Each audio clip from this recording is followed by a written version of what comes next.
So what I thought would be kind of fun here is to talk about the time in DC's continuity when Superman got his hands on a Green Lantern ring. Now, here's the downside to this video. Normally it would be longer, but the problem is this story ends with Kal-El saving Krypton, but I couldn't get my hands on the second part of the story, and so I don't know what happens next.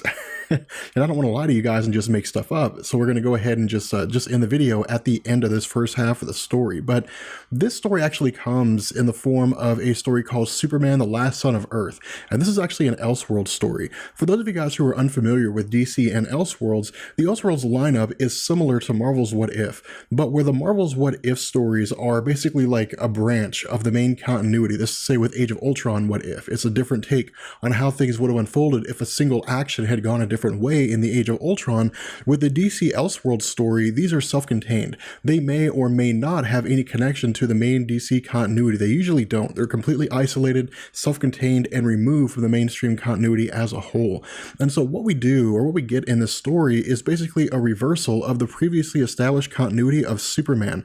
Rather than Superman being sent from a dying Krypton by Jor-El to the planet Earth, being adopted by the Kents and being named Clark Kent, instead, Superman is a native of the planet Earth named Clark and is sent by Jonathan Kent to, to Krypton from the planet Earth, when it's revealed to us that a meteor is going to be crashing into Earth, presumably destroying it. Now, in the second part, I assume we find out what happens with the planet Earth, but again, we don't have that, so I'm not going to tell you either way whether or not Earth is destroyed. And of course, if somebody's read this story and knows how the second part turns out, feel free to post a comment below and let me know.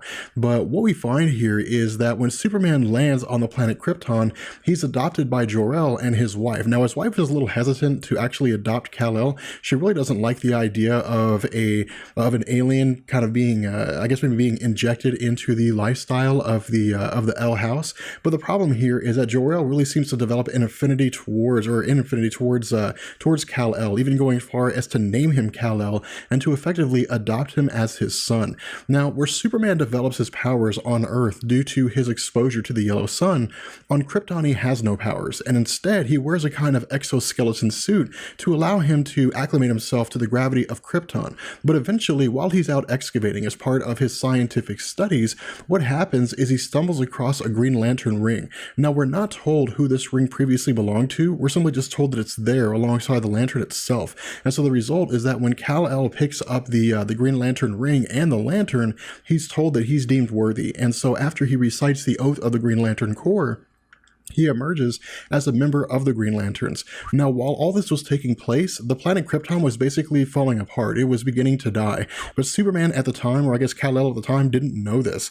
And so what we do is we join Kal-El as he travels back to visit his father. But almost immediately after he arrives, he begins examining his father's computer files after picking up on the fact that Jor-El seems a little bit put off. And the result is that he realizes that Krypton is dying.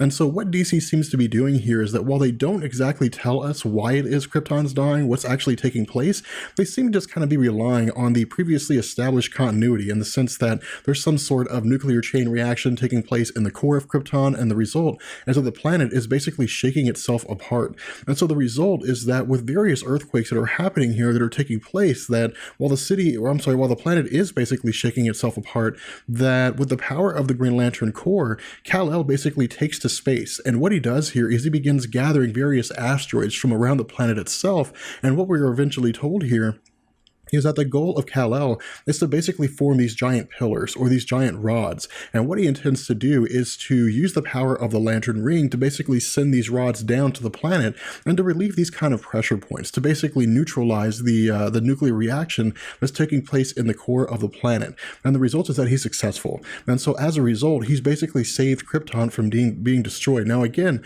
this is where the first half of the story ends. And so if somebody has the second half of the story, if somebody wants to point me in a direction where I can get the second half of the story, then let me know. But I wasn't really able to find it anywhere, and so I'm going to go ahead and end this video here.